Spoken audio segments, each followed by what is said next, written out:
All right, we are back. It's another Friday, and we're going to have our Friday fireside chat today. Topics today is who is Simona Papadopoulos? Simona, thank you for being on the show. Hi, Alex. Thanks so much for having me.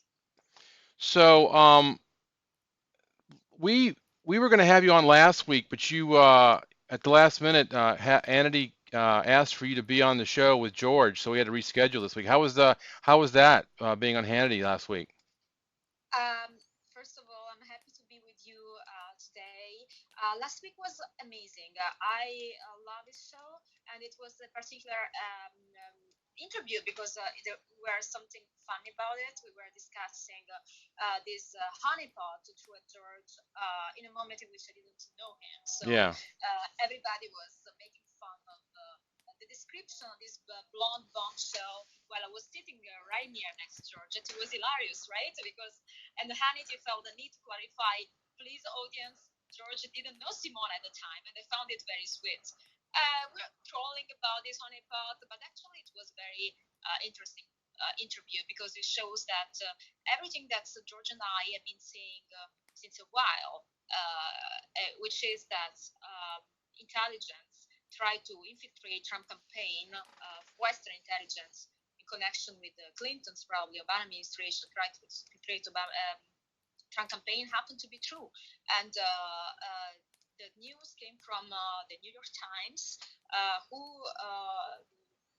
validated and basically confirmed that this specific character we discussed on Amity, Azra Turk, was actually an intelligence, was working for the FBI. George thinks was more likely working for the CIA. So that was an episode very revealing of what really happened during the campaign and how they target George in so many ways. And there was also this personal note that made the full interview a little funny, the jealous wife. And but as I said, the jealous wife, but blonde as well. Who we're talking about? Well, so we met first, you and I met first last year in December at the American Priority Conference. George had just gotten out of his uh, 2-week jail sentence, and we kind of created an opportunity for you and George to talk about your experiences. And Mike Cernovich interviewed you, and you know, a lot's happened since then, of course. You and I and George, we've gotten a little bit, closer as friends and done some business together. But I think one of the things that people don't really quite understand when it comes to your role in the situation is that, for a long time, George was under investigation and had literally a gag order. He couldn't talk about it, so he couldn't defend himself. He couldn't talk to the public, and you were his voice. And I think it's very admirable. So tell us a little bit about what it was like doing that. Well, that's you resumed it perfectly, Alex. I was his voice when he didn't have one, and it was a lot of pressure because I had to deal at the same time with many change in my life. I moved to United States, and I was foreign in this country. That as a result of this advocating for my husband, I got involved myself into the investigation for the many reasons that I explained many times. But on the personal level, it was extremely tough because from giving George a voice, I became the target of many stigma and many misrepresentation. I became in the public opinion the Russian spy based on misperception about my person and my background, and I had to fight not only with the legal turmoil George was going through, but also with my personal mischaracterization as somebody I'm not. Um, I didn't feel welcome. It was like watching a movie when I was hearing the news, was reading headlines in newspaper. I was seeing somebody that was not myself. At the same time, I had to keep strong. We were going through this purgatory of waiting first for George sentencing, then for George serving his prison time, and now serving his community service. It's not over yet. And as a lawyer myself, as an advocate in human rights, who has a background in politics, I found this revolting and utterly unacceptable. So my fears in defending George didn't was not coming simply for the feelings I was sharing for him. It was not only because I loved George, but because I thought honestly and genuinely that all he has been through was deeply unfair. And the only way I could help him at the time was giving him a voice that he didn't have. He couldn't talk. He was sitting home, watching the news, and seeing all his efforts in his career totally assassinated by the fabrication of few people that wanted to make of him the one who started the Russiagate. Though, as I said since my very first interview, he never had any connection with Russia. Right, right. I've read his book, and it's a very interesting story, and I think things are starting to be opening up. But so, I've had my experiences with dealing with folks on the left on social media, and I've been called, racist. I've been called a Nazi. I've been called lots of things, all because I was doing a conference about America First and conservative values. But it seems to me, though, you've been unfairly targeted by a lot of people. I mean, I've read things on Twitter. I mean, obviously, they called you a Russian agent because you have an accent. And of course, that's very typical for an American to not really recognize, all accents are not really the same. You're Italian, and so you have an Italian No, accent. posso parlare italiano per un minuto? Yeah. That's my minutes in Italian language. I've been attacked cruel. It was rather cruel what they did to me. Many malicious people who try to manipulate the situation surfed the wave of the Russian spy, the George Handler. They wanted to portray my most genuine effort as a woman in love and a woman who believed in fair trial and justice as some sort of agenda that I was trying to push there for Putin or a country that I have no connection with, but expect to become an honorary citizen at some point on a hilarious note. I mean, it's violent when you become notorious for whatever reason. It's like a microscope is on you, and I felt like people were fishing for my flaws, any possible flaws they could find, exaggerating them, and projecting an image that was violent to read and violent to perceive. It's somebody that I'm not. I'm possibly the opposite, and probably my role was much more simple than people wants to make of it. I fell in love with George in bad timing. I decided to stand by him and to again to help him the way I could help him. In the beginning, was giving him a voice when he didn't have it. I believe that his case was a fabrication since day one, not because I believed in him simply, but because I know Mifsud.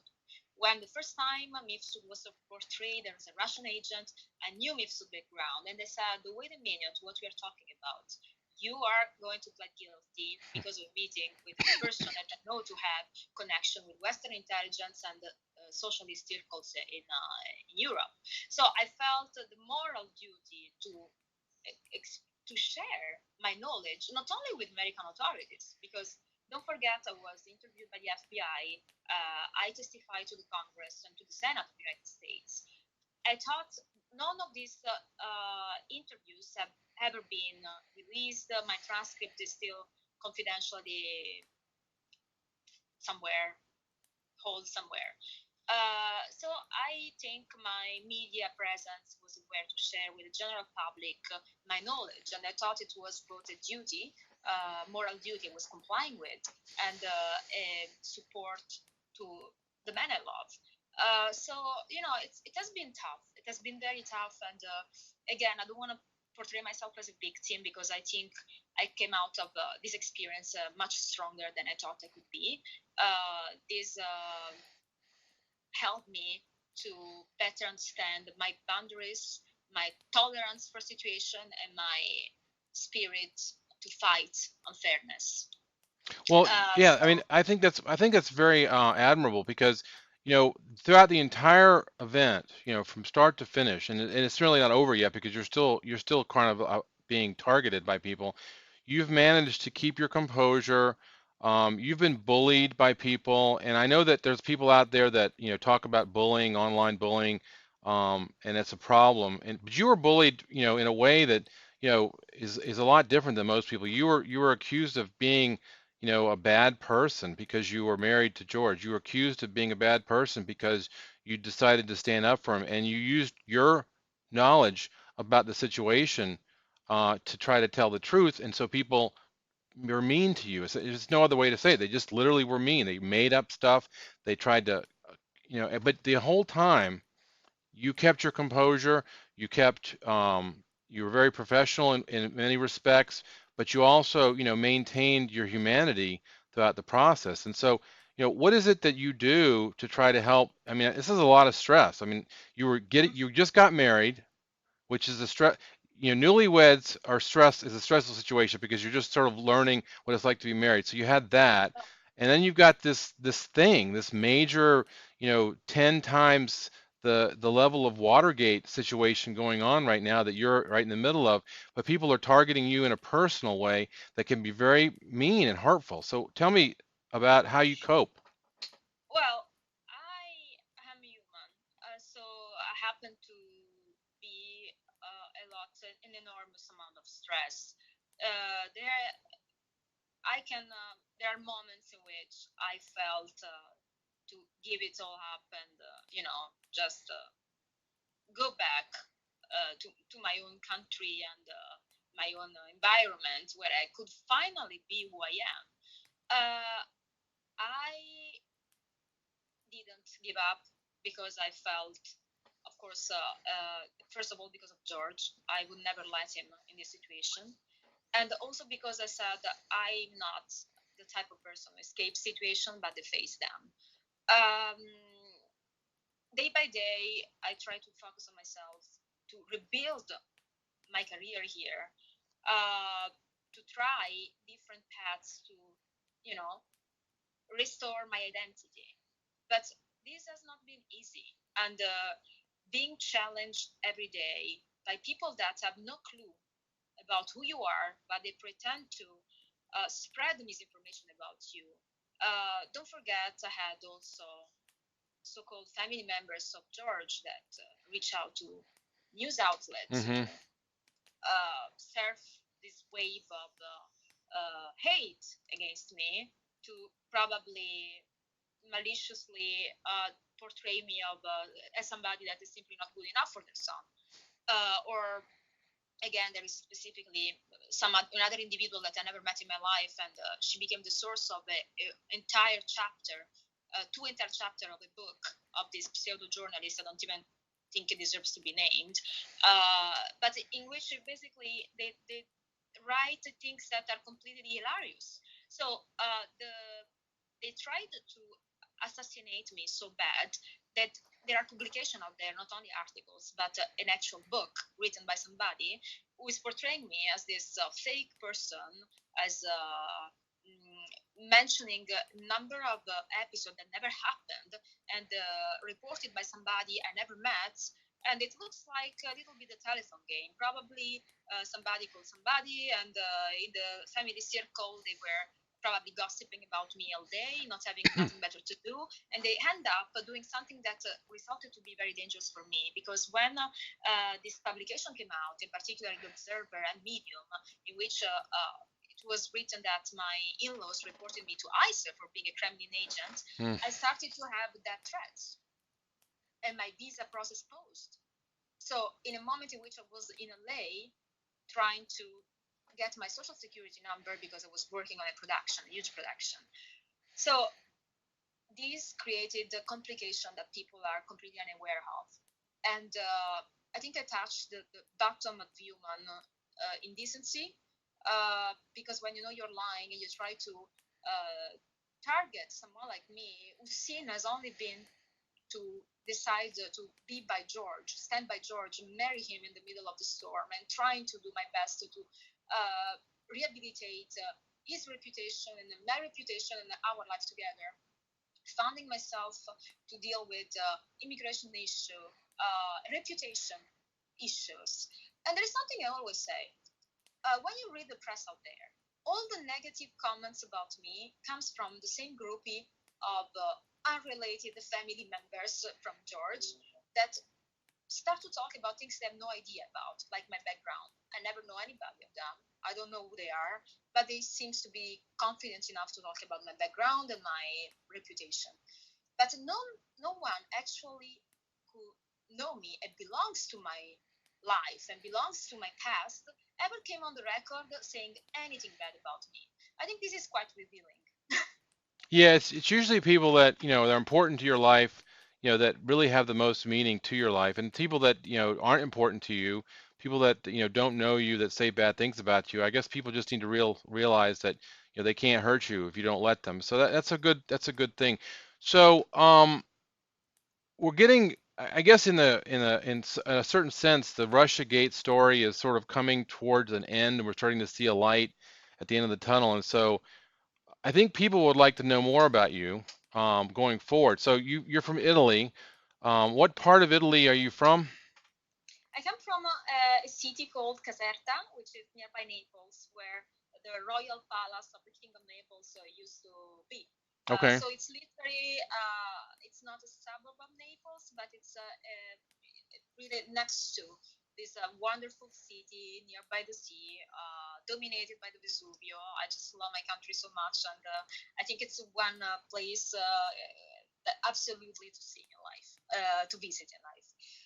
I am a lawyer. I studied law in Naples, and then I decided to, as I always had this curiosity for international matters and international justice, I applied for a program to study abroad, first in Spain, then in Brussels, and I started my international career as an international lawyer at the European Parliament.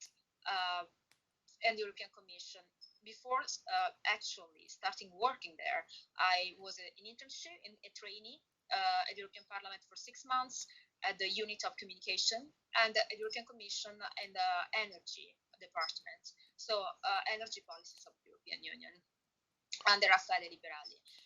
These are the people that nobody interviewed. For example, my ex-bosses, my ex-colleagues, and the actual name and surname of people that are there to testify about my background Hmm. that has been misrepresented. So I I decided to apply for international law practice because I wanted to practice an international lawyer.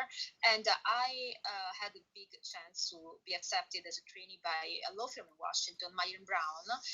John Schmitz, one of his partner, which happens to be, that's the other coincidence, happens to be the brother of Joe Schmitz, who also campaigned for Trump, and so was a colleague of George. So many years before even knowing that George existed, I was working for John Schmitz, who happened to be the brother of Joseph Schmitz, and he was a huge mentor for me. He really shaped my career as a lawyer in government advocacy, because this was the field. I was working with a couple of projects, including the Italian carbon funds in Washington, D.C. at Federal Bank, at the World Bank. They had these funds, and I was trained involved in a number of operations that were incredibly enriching. I remember John Schmitz took me also to the Supreme Court to assist to the case with Nokia and Motorola for a competition law issue. Um, After this experience in Marion Brown in Washington, I had another short experience in New York at the Department of Finance, and with Joe DeSimone, who was a litigator. And there I realized that finance was not my field. I came back to Europe, and I had to complete my internship to then pass the bar. And I completed it in Paris, in this law firm called Carbonnier Lamastre Associés sur l'Avenue Montaigne à Paris. That's where I started to uh, combine the experience acquired in Washington, D.C. international law with European law. So this is all after my internship at European Parliament. I complete my international training in Washington, D.C., New York, and Paris. And then I passed the bar. I passed the bar the first time I tried, and I started to practice law in Milano in a law firm called Gianni Rigoni Grippo. One of their clients were Versace, and that's how I jumped in fashion. I remember when in our first meetings in Milan, I started to find much more attractive the world of catwalks and international media relation and arts of beauty and what my country is known for, by the way.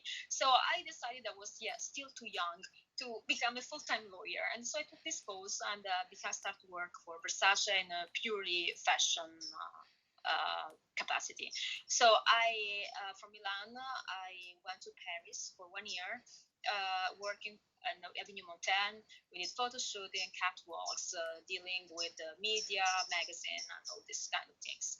After this year, my family reminded me that I was a lawyer and I should find a serious job, and that's where I applied back for a competition in the European Union. And in 2009, I started to work again for the European Parliament, this time not as a trainee, but as administrators of a parliamentary committee for the URI committee, so judicial affairs, which was very prestigious position. I was very young, and from there on, I spent the next 7 years of my life at the European Union as temporary agent of the European Union. My contract had an expiration date. It was July 2016. That's not true that I've been kicked out of my job, as some people speculate. Actually, there is this misunderstanding because I became a reference in Europe for the child abduction policies within the European Union. I was manager of the office of the mediator for cases of international child abduction within the presidency office of the European Parliament. So That's a very interesting point though, because a lot of people don't know that about you. I mean, child trafficking has been discussed. I mean, I didn't know much about child trafficking until I started getting more involved in what was going on in our country recently, because it's just one of those things. But you've been working in this issue for a long time back in the EU. You were helping solve this problem, weren't you? it was the most enriching experience of my life, from the professional point of view and from the human point of view.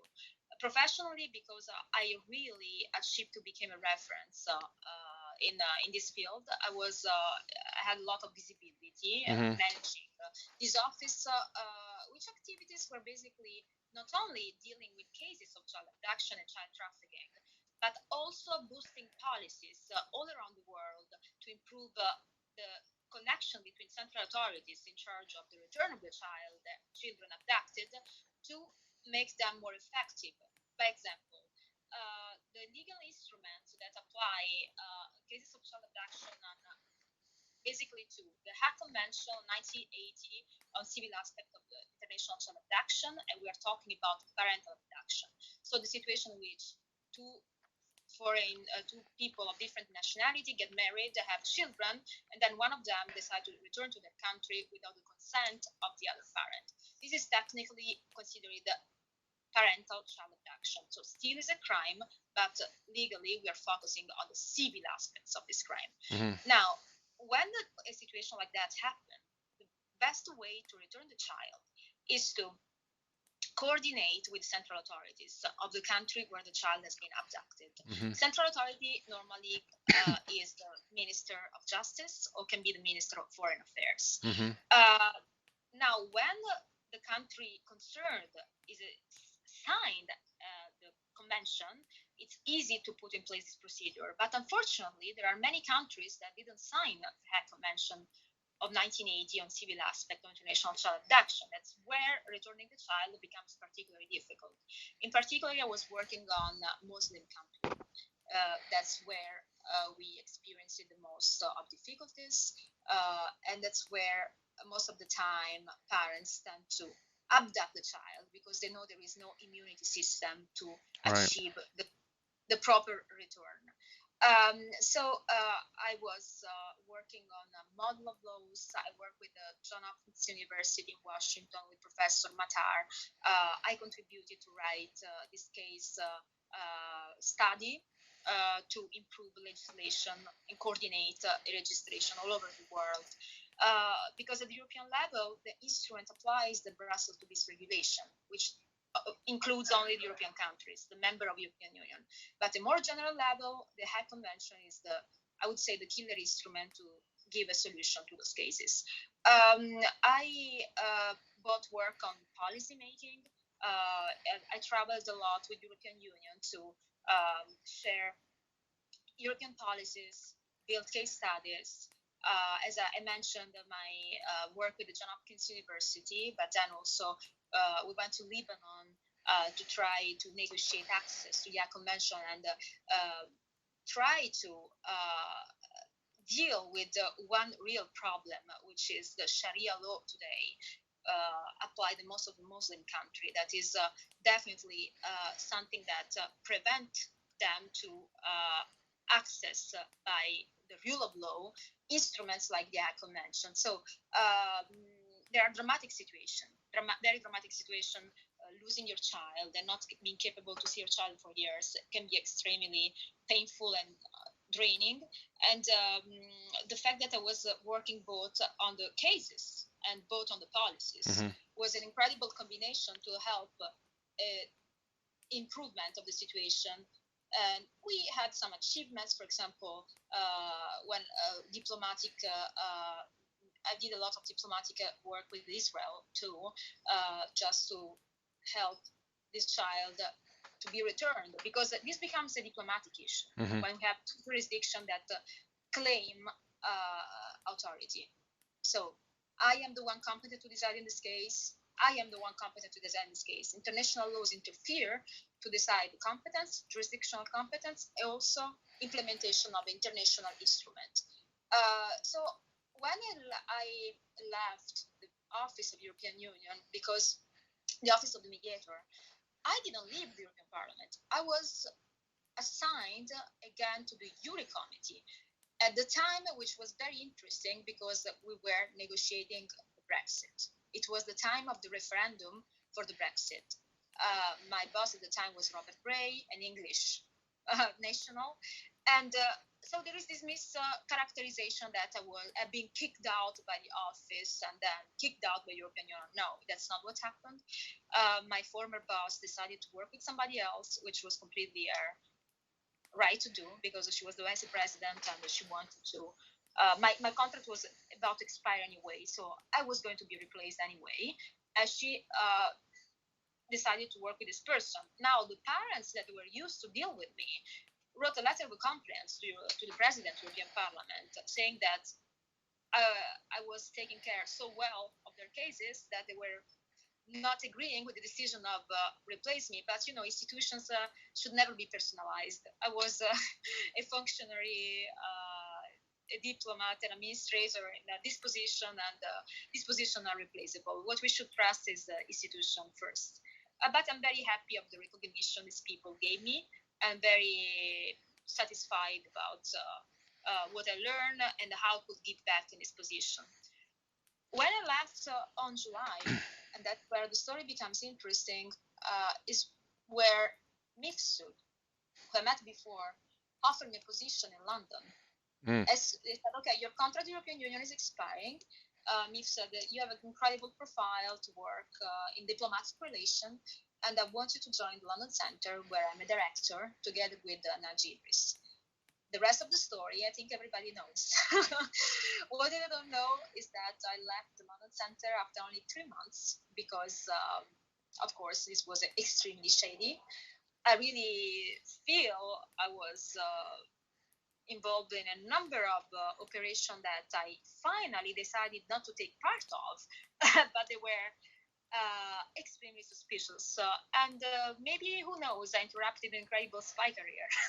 Were you being hired as a honeypot? That's the big question. I can tell you I was involved. I remember the first.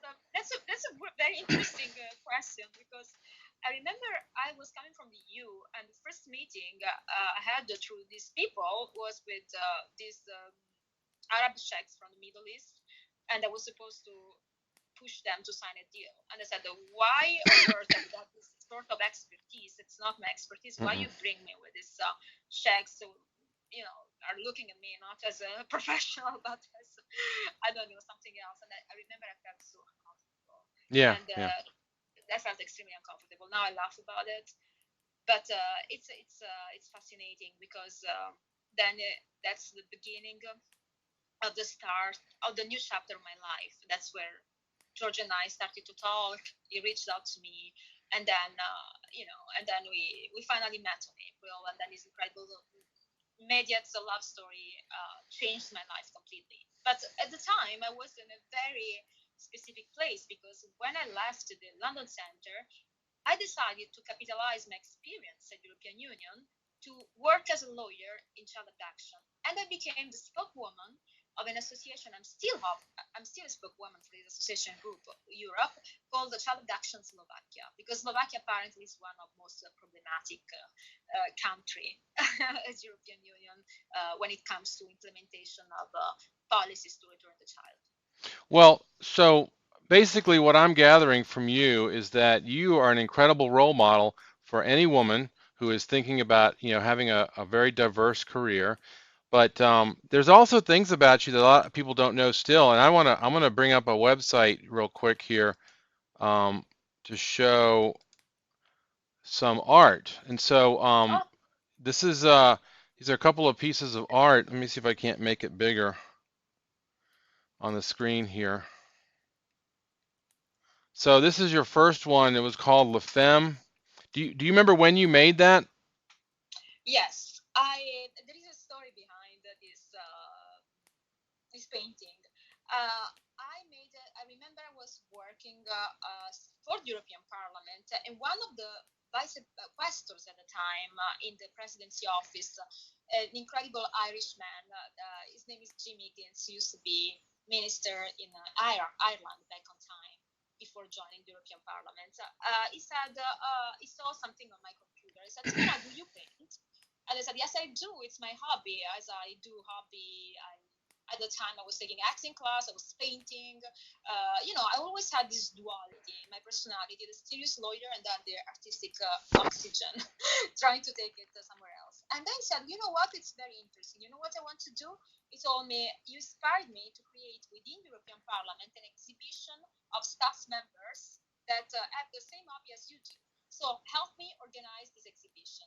So I remember in 2012, we organized this huge event at the European Parliament. I could exhibit La Femme and other three paintings together with other extremely talented colleagues that came up with incredible pieces of work. But the funny story is that Jim Higgins loved so much La Femme that wanted it for him, and he took it in Ireland. And today is with in his room for his wife and Jim Higgins. They are Well, enjoying it's a this. wonderful painting. And then there's another one here that I thought was a self portrait of you, but it's not. You said it's not a self portrait. It's just a portrait of a woman. Um, it's Everybody thinks it's a self-portrait. yeah. I always say must be some sort of narcissism. I make a joke about it. Yeah, I mean, I always try to. I can be much more graphic because I love to draw, but the message I want to project is like a mannequin. It's like something in between realistic figure and Hmm. an imaginary one, like a human dehumanized. That's always the things I try to project, and I love to draw women. And I can draw a man, but I draw women all the time, and that's my feminine side that Hmm. expresses itself into this sort of expression. And I still do that. I here in this our home in LA, in our patio, I paint on canvas these women of any figure. Some of them more graphic, so they will look like actual portraits. Hmm. And some other really in between static image and with some human trait. Now, so one thing that I found kind of interesting about you, you're a model as well. You said that earlier, is that if you go to the internet and you search for your name, you're everywhere. There's pictures of you in at news interviews. There's pictures of you from newspapers. There's pictures of you at events with you and George, candid pictures that you just, and you're very photogenic. And I think Peter Duke has been doing some photo shoots with you as well, which are Yes, if you're not following Simona right now on Twitter, you should follow her because you'll post them every once in a while. But they're just fabulous pictures. You're a beautiful woman, and thank you. you're very photogenic, obviously. So, but I guess one thing that I guess is a question right now that people have is, what is next for Simona? I'm going to take this website down. What is next for you? What are your plans for the future? That's a very interesting question. I coming from a total change on my life, country, environment. I had to reinvent myself, but starting from my strength. Um, Here in the United States, what used to be a hobby for me became a profession. I'm an actress in LA, but still, I am involved with law. I'm still working on some paperwork for the association in Europe. I'm a spokeswoman for, and recently I'm modeling too, which is incredible. Here in LA, I became brand ambassador for different designers. I was very happy to wear Michael Costello at the Oscars and being, their image on a website for these beautiful, gorgeous feminine dresses that Peter Duke used, by the way, in his photo shooting. So we were undressed Costello in his photo shooting, entitled "The Bond Girl Coming from the Storm." I thought it was an incredible, genius idea to troll the situation. Um, I've been offered to be an influencer for the Beverly Hills Fashion Society. This is something that I'm really enjoying to do. Not only because allows me to work with different designer, but also because allows me to have a say. I mean, to just influence in terms of lifestyle. What is elegance? What is class? Hmm. How I think a woman should make a statement through her look. Um, that's something that it's looks. It's not that superficial, but it's part of every woman day life. Hmm. The way you present yourself, you choose your style, and you make a statement out of it. As Armani, who is an Italian incredible designer, said in his book, "Fools are never elegant." What is elegance? This is his book. What is elegance? I don't believe there is a rule. I believe there is a way you present yourself and then look like yourself, and that's what you makes you feel comfortable in your skin. I'm very happy to join on the 5th of June, an event. No, sorry, it's in the 1st of June. An event called Hall of Fame, where they invited me to give an inspirational talk to all these young aspiring model and actress, how to deal in particular with media and bullying, because every woman or girl that decide to become public at some point has to deal with an enormous pressure. A woman itself today already has enough pressure. We have the pressure of how we look, how old we are, how look our clothes look on us. I mean, it's a society. I don't believe in feminism. I believe in equality, which I think is largely achieved in our society, luckily. So it's not a feminist speech, an inspiring speech about how women should endorse their femininity, actually, and should live with that. Yeah, yeah. Uh, and that's something I really believe in. So I don't think I've been called stupid sometimes only because I'm blonde and I like to dress glamorous. This is the most stupid misrepresentation. I think you're stupid for what you have. You're stupid or not for what comes from your head and not from what you wear or your hair color, right? So Right. I think we could still be very feminine and professional. We could still enjoy and endorsing our femininity without having the stigma of being a doll or whatever, and still giving back to society. You don't need to look like a man. You don't need to pretend to be a man. You should not be ashamed of being a feminine woman. No, I think you should do what makes you comfortable, and I think that you've kind of summarized um, a lot of what I was trying to, get to here. Is that you've been able to maintain grace and elegance through probably some of the most difficult times in your life, and I think that is a testament to your character. And you're basically the person who you are inside. So not only are you beautiful on the outside, everybody can see that. That's the easy part.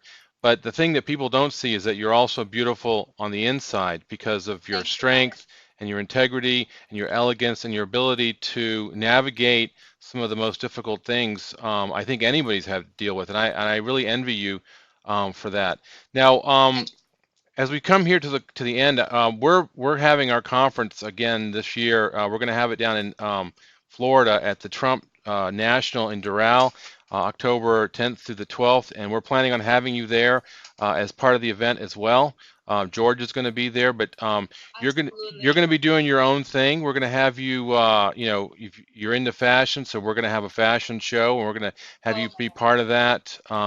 But we're also going to have the Women for Trump. We're going to have a social event, and so you've always been a very strong supporter of Donald Trump, and I think that you should be part of that.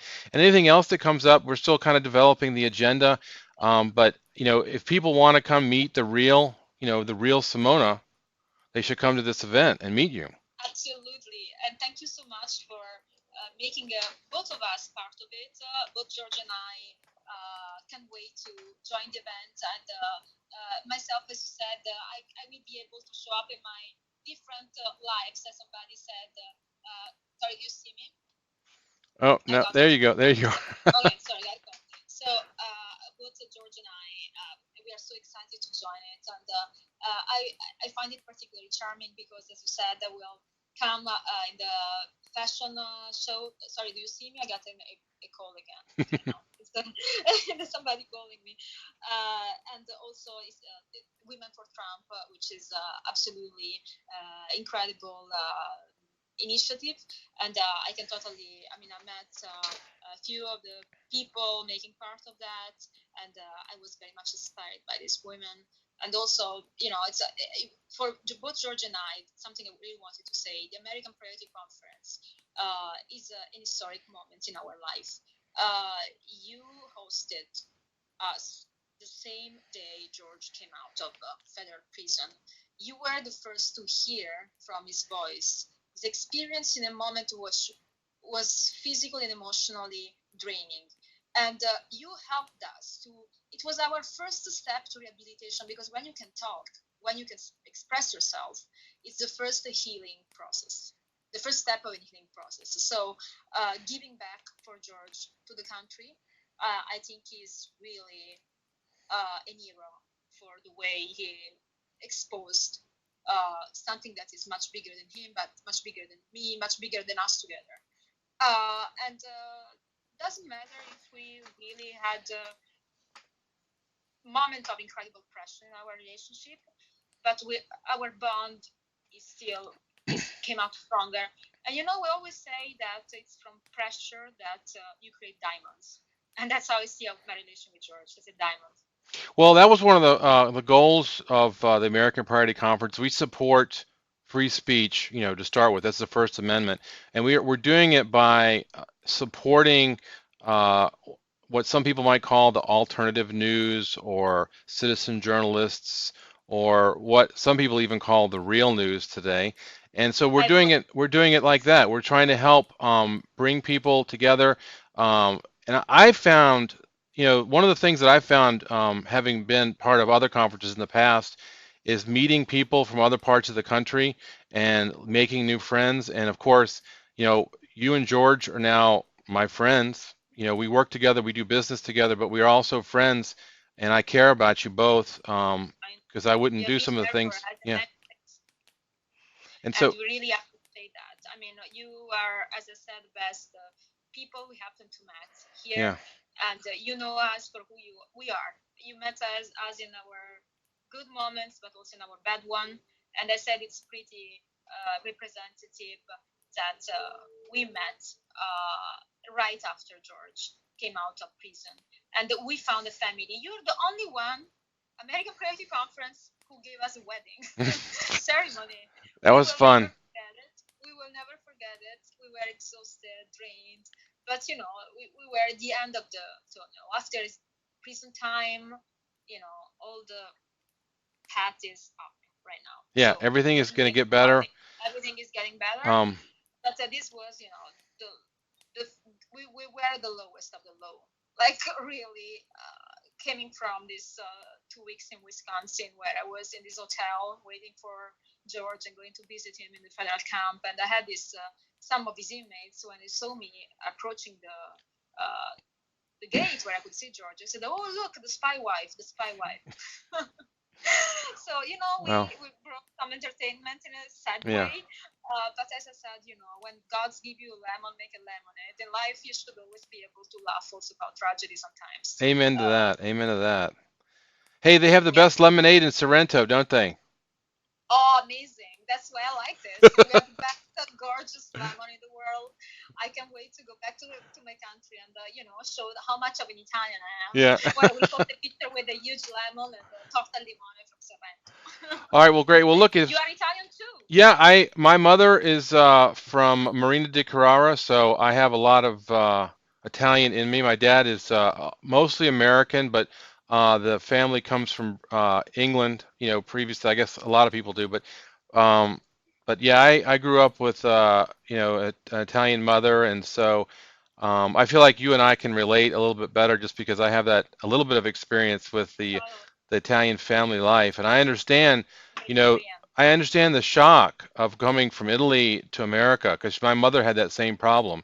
She was very shocked by the differences in people's, the way people talked and treated people, and I think that Totally. it's really helped me, understanding that, you know, you can disagree with people, but you don't have to call them names. And I think that's also one of the things that we're trying to show at American Priority is that, if we can't talk to each other, if we can't have a discussion about something, even something that we disagree with, even something we disagree with very much, if we can't talk about it and try to work through our differences and try to come up with solutions, then that's not a good thing. It's going to be a bad thing going forward. And I hope that this country starts to realize that, not everybody agrees with everything.